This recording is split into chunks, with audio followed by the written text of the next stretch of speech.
জাতীয় সড়কে হাতির রাস্তা অবরোধ, বিপাকে পড়লেন পর্যটকরা।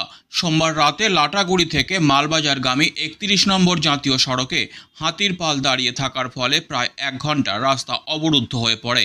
লাটাগুড়ির দিক থেকে আসা গাড়িগুলো মহাকালধাম পেরিয়ে আটকে পড়ে।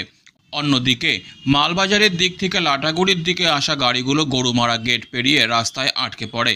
জাতীয় সড়কের মাঝে হাতির পাল রাস্তার দুপাশে লতাপাতা খেতে থাকে।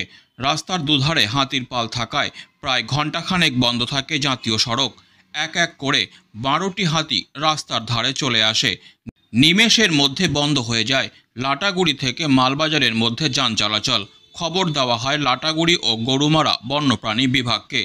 যদিও ঘণ্টাখানেক পরে হাতির পাল রাস্তা ছেড়ে জঙ্গলে ঢুকে যায়।